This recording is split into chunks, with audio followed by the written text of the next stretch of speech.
오늘 주신 말씀은 사도행전 4장 29절에서 35절에 있는 말씀입니다.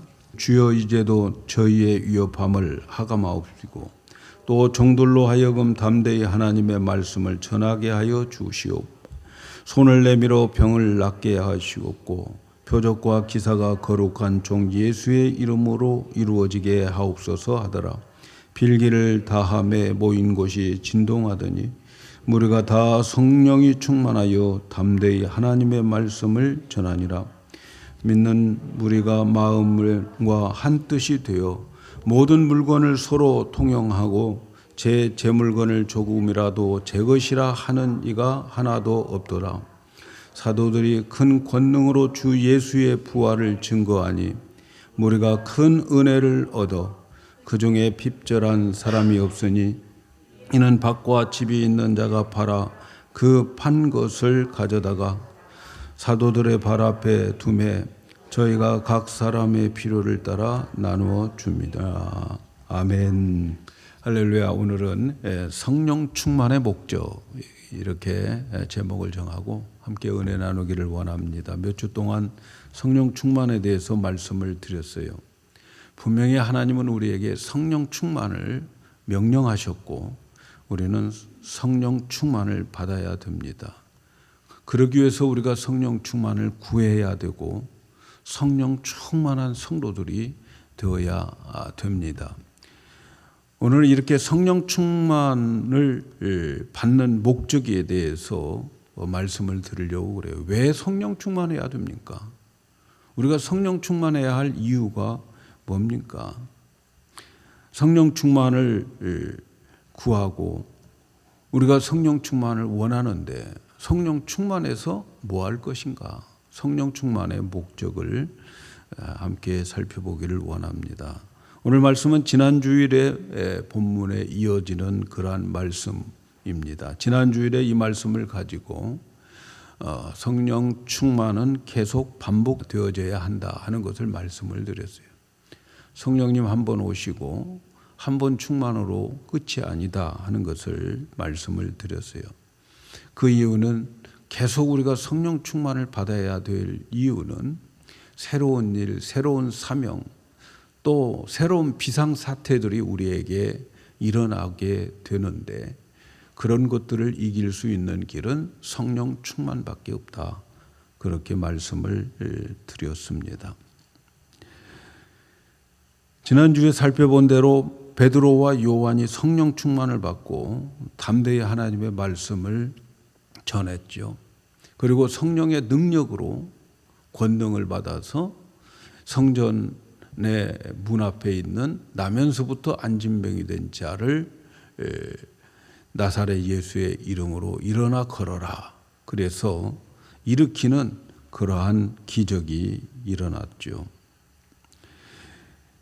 근데 그 이후로부터 어려움을 당하게 되는 거죠. 성령 충만했습니다. 오순절에. 또 말씀도 담대하게 전했습니다. 그리고 기적도 일어났습니다. 그런데 성령 충만하면 사탄도 동시에 충만해지고 있는 거죠. 그 종교 지도자들과 관리인들, 장로들이, 서기관들이 베드로와 요한을 시기해서 가두어 버리죠. 그래서 감옥에서 하룻밤을 보내게 됩니다. 그 다음날 이들이 모여서 안 되겠다, 놔주자. 그 대신 예수의 이름으로 아무것도 하지 말도록 우리가 협박을 하고 놔주자. 그렇게 해서 노임을 받습니다. 그리고 베드로와 요한은 동료들이 있는 그곳에 가가지고 그 보고를 그대로 전합니다. 그때 그들이 베드로와 요한의 그 보고를 듣고 그들은 기도하기를 시작합니다. 그런데 빌기를 다함에 모인 곳이 진동하더니 무리가 다 성령 충만을 받았다. 이 사람들은 오순절에 성령 충만을 받은 사람들입니다. 그런데 이들이 다시 기도할 때에 성령 충만을 다시 받은 거죠. 그래서 성령 충만은 반복되어져야 되고 계속 충만해져야 된다 하는 것을 강조합니다. 그런데 말이죠. 성경은 그들이 성령 충만을 받았다라고 하는 데에서 끝나지 않고 계속 이어가는데, 그 다음에 성령 충만한 사람들에게 어떤 결과, 어떤 일들이 일어났는가를 기록하고 있어요. 그것이 바로 성령 충만의 목적이라 이렇게 말할 수 있습니다. 사도행전 4장 31절에 빌기를 다음에 모인 곳이 진동하더니 무리가 다 성령이 충만하여 담대히 하나님의 말씀을 전하니라. 제자들과 성도들이 기도하여서 그곳이 진동하면서 성령이 충만했는데 그 다음 어떻게 됩니까? 성령 충만 받고 그냥 기뻐하고 그들은 즐거워만 했겠느냐는 거죠. 성령 충만 받고 난 다음에 하나님이 그들을 통해서 하게 한 일이 뭡니까? 그들은 담대하게 하나님의 말씀을 전했다 하는 거지요. 성령 충만의 이유는 하나님의 말씀을 담대하게 증거하기 위함이다 라는 거예요. 성령 충만한 사도들이 큰 권능으로 예수님의 부활을 증거해서 큰 은혜를 끼쳤다. 오늘 우리가 묵상할 말씀이죠. 사도들이 큰 권능으로 주 예수의 부활을 증거하니 무리가 큰 은혜를 얻었다. 성령 충만 받고 난 다음에 그들이 하는 일이 무엇인가? 증인의 삶을 사셨다는 거죠. 증인의 삶. 그들의 일감은 증인이 되는 거였어요. 성령 충만, 그 다음에 해야 할 일이 있는데 증인이었다는 거예요. 담대하게 예수 그리스도를 전하고 부활을 담대하게 전했어요. 성령 충만의 목적은 예수 그리스도와 부활을 담대하게 증거하는 데에 쓰라고 성령 충만을 허락해 주신 거예요. 예수님께서 승천하시기 전에 제자들에게 말씀하시기를 아버지께서 약속하신 것을 너희가 이제 받을 때까지 이 성에 머물러 있어라. 그러면서 아버지의 약속하신 것을 너희에게 보내리니 위로부터 능력을 입히올 때까지 이 성에 머물러 있어라. 이렇게 말씀하지요. 그 다음에 그 말씀을 하시고 난 다음에 사도행전에 가서 보면은 오직 성령이 너희에게 임하면 너희가 권능을 받고 뭐 하라는 거예요? 땅끝까지 증인이 되라. 예루살렘, 유다, 사마리아 땅끝까지 증인이 되라. 권능 받아서 뭐 하라는 겁니까? 증인 되라는 거죠. 그 권능, 하늘의 권세와 능력은 우리가 증인 되어지는 데에 사용하라는 거죠. 증인은 성령 충만으로만 되어지는 거죠. 성령 충만의 목적은 증인의 삶을 살도록 하기 위한 거죠. 제자들은 예수님의 명령에 순종해서 오순절날 성령 충만을 받았고, 그리고 성령 충만하여 말하기 시작했고, 그 성령 충만을 받은 다음에 그들은 증거자가 되는 거죠. 사도행전 9장에 보면 우리가 잘 아는 대로 바울이 회심하는 내용이 나와요. 다메섹으로 가는 길에서 예수님을 만나죠.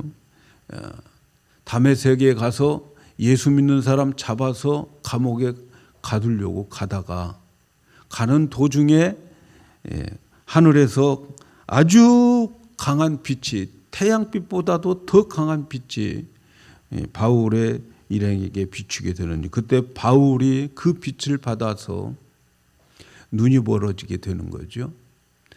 그때에 예수님이 그를 찾아와서 만나게 되는 거죠. 사울아, 사울아, 왜 내가 나를 핍박하냐? 나는 내가 핍박하는 예수다. 바울이 거기서 예수를 만났다는 거예요. 거기서 만난 사건 때문에 바울은 자기가 사도라고 주장하는 거예요. 자기가 거기서 만나고 그 다음에 이제 그 사도의 문을 닫아버려요. 자기까지만 사도인 거예요. 그런데 그 바울이 눈이 멀어가지고 앞을 볼 수가 없는데 다메섹의 아나니아라고 하는 사람에게 예수님이 나타나서요. 그 집가라고 하는 곳에 가서 유다 집에 가면 사울이라고 하는 사람이 있을 텐데 그가 눈 멀었다. 그를 위해서 기도해 주라고, 안수해서 기도해 주라고 그래요. 그래서 사울이 유다 집에 있을 때에 아나니아가 찾아가서 그에게 안수해서 그가 눈을 뜨게 됩니다. 그런데 말이죠. 그 눈을 뜨고 난 다음에 성경에 보니까 눈을 뜨고 성령이 충만하게 되었다 이렇게 말해요. 바울이 성령이 충만했어요. 그리고 난 다음에 19장에 사도행전 9장 19장 음식을 먹음에 강건하여지더라. 사울이 다메섹에 있는 제자들과 함께 며칠 있을 때 즉시로 각 회당에서 예수의 하나님의 아들이심을 전하니라. 사울이 예수님 만났고 눈이 뜨여졌고 성령 충만했어요. 그런데 성경은 뭐라고 말하느냐? 즉시로 각 회당에 가서 예수의 하나님의 아들이심을 전파했다 이렇게 말씀하고 있어요. 성령 충만, 그는 성령 충만하자마자 즉시로 예수를 증거하는 증거자가 되었어요. 바울을 부르시고 성령 충만하게 하심은 증거의 삶을 살도록 하기 위한 거죠. 그래서 바울은 평생 증거하다가 살잖아요. 결혼도 안 하고 증거하다가 마침내 사형을 당하게 되는데 그가 목이 잘려서 사형을 당했다는데 전설에 의하면 목이 잘릴 때에 그는 예수라고 하는 외마디를 하고 죽었다고 그래요. 사랑하는 여러분, 성령 충만의 목적은 증인이라고 하는 사실을 기억하셔야 됩니다. 예수님께서도 사도행전 1장 8절에서 성령이 너희에게 임하면 땅끝까지 증인이 되리라 말씀하셨어요. 성령이 임하면 증인이 된다는 거예요. 성령의 권능을 주신 목적은 땅끝까지 증인되라고 주시는 거예요. 우리가 분명히 알아야 할 것은 성령 충만의 목적, 이것은 증인의 삶이다. 이걸 잊지 말아야 되겠습니다. 오늘날 성도들의 모습을 보면, 오늘 우리 교회들의 모습을 보면은 좀 약점이 있는 것 같아요. 그 약점이 뭐냐면 예수님께서 3년 동안 제자들에게 가르친 교훈에 대해서는 열심히 가르쳐요. 그리고 예수님의 부활한 사건도 열심히 증거해요. 그러니까 예수님이 3년 동안 가르쳤던 그 내용과 예수님의 부활의 그 확신을 가지고 사도행전을 쓰려고 하는 거예요. 여러분, 사도행전은 아는 것처럼 결론이 없어요. 계속 사도행전으로서 나가야 돼요. 그런데 오늘날 많은 우리 교회들의 약점이 뭐냐면 교회에서 3년 동안 예수님께서 가르쳤던 교훈만 막 가르치고 부활의 증거만 되어서 그래서 그것 가지고 사도행전을 써 내려가려고 하는 경향이 있는 것 같아요. 우리는 기억해야 합니다. 예수님께서 예루살렘을 떠나지 말고 예루살렘에 머물러 있으라고 하는 자들은 이미 예수님을 믿는 자들이었고 예수님의 부활을 누구보다도 직접 경험한 자들이죠. 예수님께 직접 배운 사람들이에요. 그런데 예수님은 거기에 머물러 있지 말고 아버지께서 약속하신 것, 하늘로부터 오는 그 권능을 받아가지고 예루살렘, 유다, 사마리아 땅끝까지 내 증인이 되기를 원하셨던 거예요. 그런데 증인은 성령을 받아야 되기 때문에, 그리고 예수가 그리스도고 예수의 부활을 증거하는 그것은 세상의 지혜와 지식으로 안 되기 때문에 성령의 권능을 받으셔야 되고, 그 권능, 성령의 나타남이 있어야 믿어지게 되기 때문에 떠나지 말고 성령을 받으라고 말하고 있는 거죠. 성령 충만을 받아서 성령의 권능으로 증인이 되라는 거죠. 프로그램으로 증인되는 게 아니에요. 여러분, 이것이 교회의 존재 이유입니다. 교회가 존재하는 이유는 증인된 삶을 살기 위해서예요. 성령 충만의 목적은 위로부터 오는 권능을 받아서 증인의 삶을 사는 거예요. 사랑하는 여러분, 증인의 삶을 살고 계십니까? 여러분은 성령 충만한 것입니다. 내가 누구를 만나면 예수를 전하고 싶고, 내가 하나님의 말씀을 전하고 싶고, 들은 설교를 전해주고 싶고, 여러분은 성령 충만한 거예요. 증인의 삶을 살지 못하고 있다면 여러분 성령 충만을 받으셔야 돼요. 성령 충만을 받으셔야 돼요. 증인은 성령 충만을 받은 사람들이 하는 겁니다. 증인은 성령 충만해야 되는 거예요. 나가서 전도하지 못하고 만나는 사람에게 증인의 삶도 못 살고, 죄송합니다만 최소한의 유튜브에 나온 설교도 다른 사람에게 전할 마음이 없다면 여러분 성령 충만할까요? 성령 충만한 사람일까요? 성령 충만한 교회일까요? 이제 우리는 성령 충만을 받아서 증인의 삶을 사셔야 돼요. 네.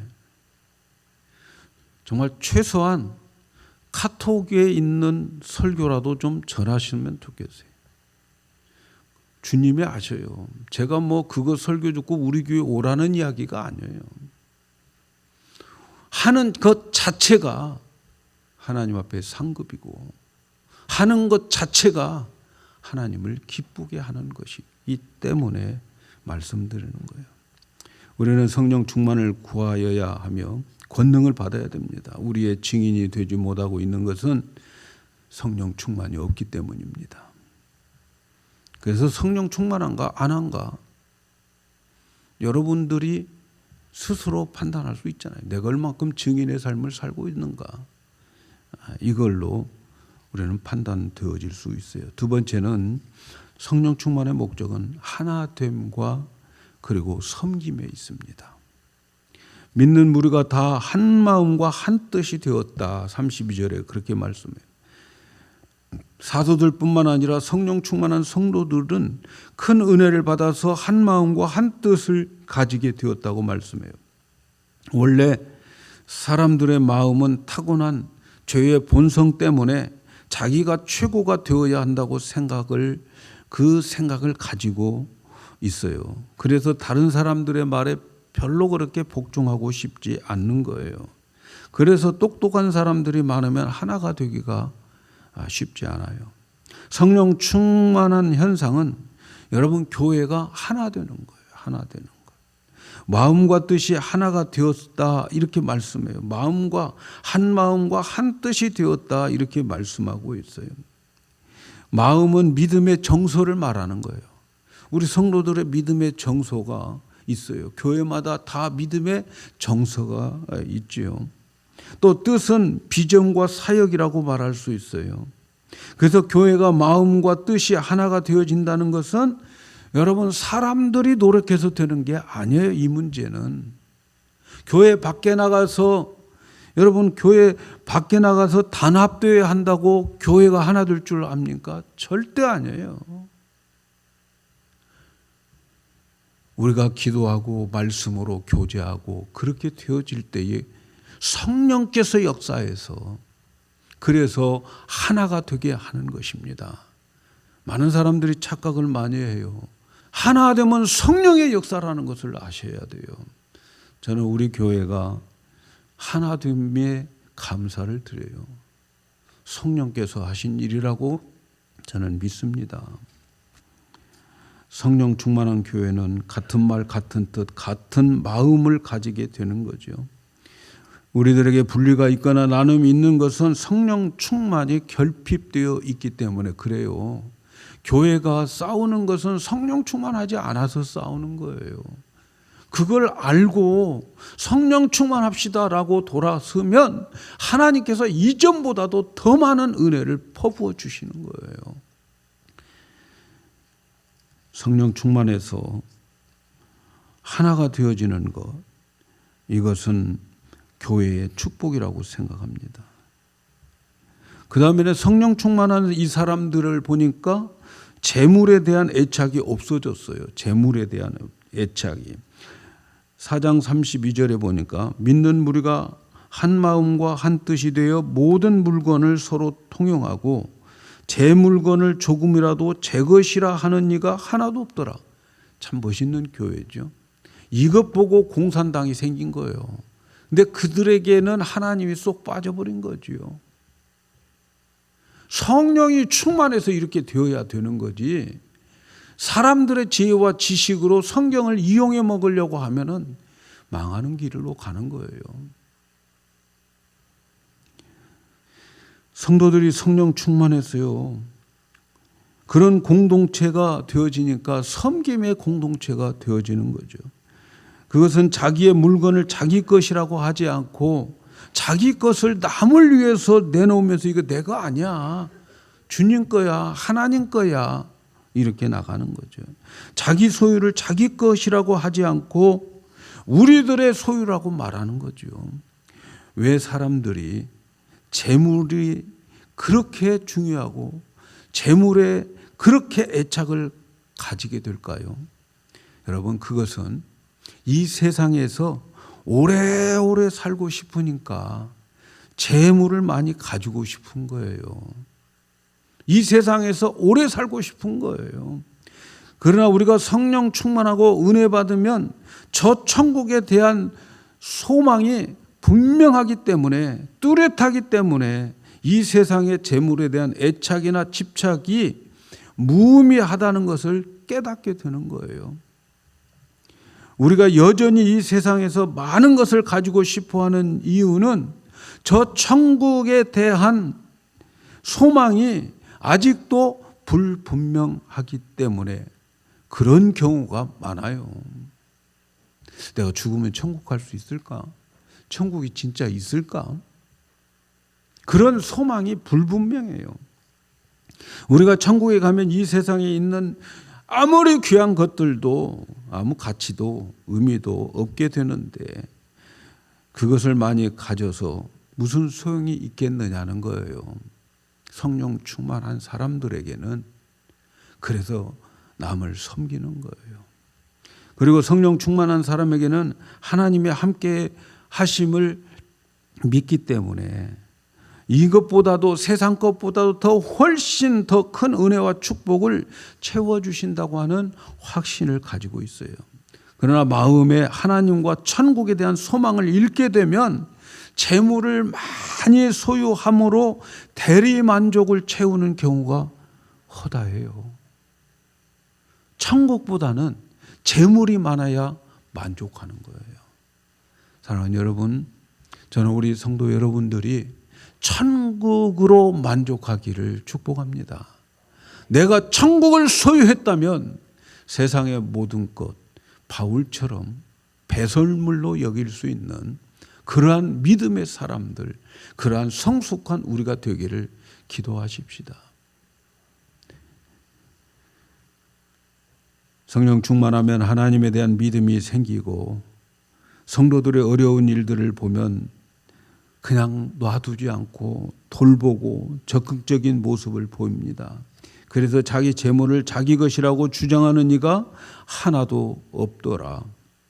섬기는 자들이었어요. 모두가 성령 충만한 삶이 뒤따랐어요. 성령 충만한 삶의 뒤따름이 그렇게 되어졌어요.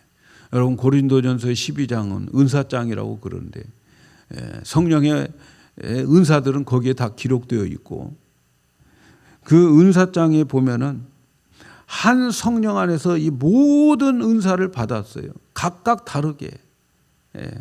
그 이유는 뭐냐면 그리스도의 몸을 세우기 위한 거예요. 교회가 주님이 머리가 되시고 우리는 몸이잖아요. 이 교회의 몸을 세우기 위해서 각각 은사를 주는데 그 은사들은 모두가 다 자신을 위한 은사가 없어요. 여러분 손이 손을 위해서 있습니까? 눈이 눈을 위해서 있습니까? 은사들은 이 모든 몸의 지체라고 그러는데 각각 섬겨야 되는 거예요. 손이 눈도 비비고 코도 쑤시고 밥도 먹고 이렇게 다른데 다 봉사를 해서 건강해지는 거예요.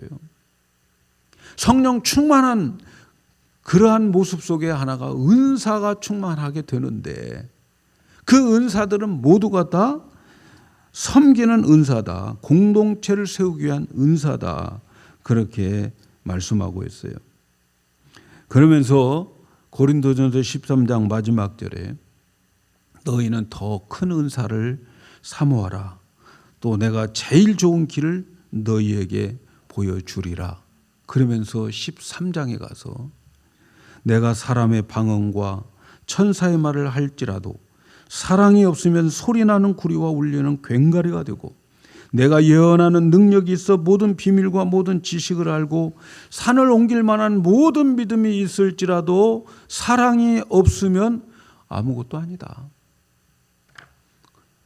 공동체를 세우는 데는 사랑이 최고의 은사라는 거죠. 최고의 은사를 사모하라. 그러면서 마지막에 그런 말씀이 있어요. 그런즉 믿음, 소망, 사랑 이 세 가지는 항상 있을 것인데 그 중에 제일은 사랑이다.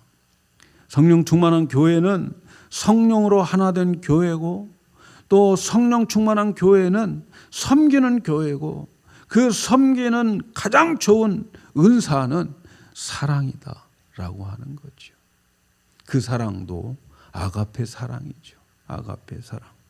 사랑하는 여러분, 오늘날 많은 성도들이 성령 충만을 원합니다. 그 이유 중에 하나가 성령 충만하면 행복하고 성령 충만하면 기쁨이 넘치기 때문에 성령 충만을 원합니다. 성령 충만하면 그럴 수 있어요. 그렇게 됩니다. 성령의 열매 중에 희락이라고 하는 것이 있기 때문에 그렇게 되어질 수 있습니다. 그러나 그것이 성령 충만의 주 목적이 아닙니다. 성령 충만은 믿는 자를 행복하게 만들기 위한 목적이 아니고 믿는 자를 하나님이 쓸모 있게 사용하기 위해서 주어진 것이 성령 충만입니다. 성령 충만은 믿는 자들에게 어떤 엑스타시, 흥분과 기쁨 이런 것을 주기 위함보다는 믿는 자들에게 능력을 주셔서 그래서 그가 증인이 되고 봉사하고 섬길 수 있도록 하기 위해서 성령 충만을 주신 것입니다. 사랑하는 여러분, 축구나 야구 이런 경기를 볼 때에 실전에 나가서 뛰는 선수들이 있는가 하면 벤치에 앉아서 후보 선수로 구경하는 선수들도 있어요. 아마도 그들은 운동장에서 뛰고 있는 선수들을 부러워할 것입니다. 그리고 나가서 뛰어야 되는 게 아닙니까? 선수라면. 선수로 뽑아놓고 맨날 후보자로 대기하게 벤치에 앉아 있게 하면 얼마나 참 비참하고 서글픈 일이겠습니까? 하나님은 오늘 우리를 믿음의 경주자로 불러주셨어요. 그런데 여러분, 저와 여러분, 우리의 모습을 한번 살펴보자고요. 벤치에 앉아있는 후보 선수는 아닌지 우리는 한번 살펴볼 필요가 있지 않겠습니까? 왜 하나님이 나를 써주시지 않지? 내가 성령 충만을 원하지 않기 때문에 그러는 거죠. 많은 사람들이 성령 충만을 원하지만 성령 충만이 무엇인가를 알면 성령 충만 원하고 싶지 않는 거죠. 성령님께 나의 모든 주인, 나의 모든 것을 다 맡겨버리고 나의 인생의 모든 길을 그분께 맡겨버리는 것이 성령 충만인데, 그러면 나는 이 세상 무슨 재미로 살아야 하냐고. 맡기고 싶지 않은 거지요. 그러면 어떻게 됩니까? 하나님은 우리를 벤치에 앉아서 잘 되어지는 믿음의 사람들 구경하게 만들잖아요. 잘 되는 교회 구경하게 만들고, 잘 믿는 성도 구경하게 만들고. 여러분, 이건 사실 우리 영적으로 비참한 선수들 아닙니까? 거기에는 상급이 어디가 있겠어요? 뛰어서 골이라도 하나 집어넣어야 칭찬받고 또 VIP 선수로 뽑히기도 하고 그런 거 아니겠습니까? 성령 충만하면 우리는 증인의 삶을 살아야 됩니다. 성령 충만하면 교회가 하나됨을 힘써 지켜야 되고 서로 섬기며 그리고 사랑하는 자들이 되어야 됩니다. 여러분, 증인의 삶을 살고 계십니까? 여러분은 성령 충만한 것입니다. 교회가 하나 되도록 힘쓰고 애쓰고 하나됨을 지키려고 노력하십니까? 바로 여러분은 성령 충만한 사람입니다. 섬기며 봉사하며 내 것을 아깝지 않게 생각하며 교회를 섬기고 있습니까? 바로 여러분은 성령 충만한 사람입니다. 성령 충만의 목적은 증인과 하나됨과 그리고 섬김과 봉사에 있기 때문에 그렇습니다. 이렇게 성령 충만한 사람이 되어서 하나님으로부터 계속 쓰임 받는, 이제부터 우리 교회가, 이제부터 우리 자신이 하나님 앞에 쓰임 받는 그러한 성도와 교회가 되기를 예수님의 이름으로 축복합니다.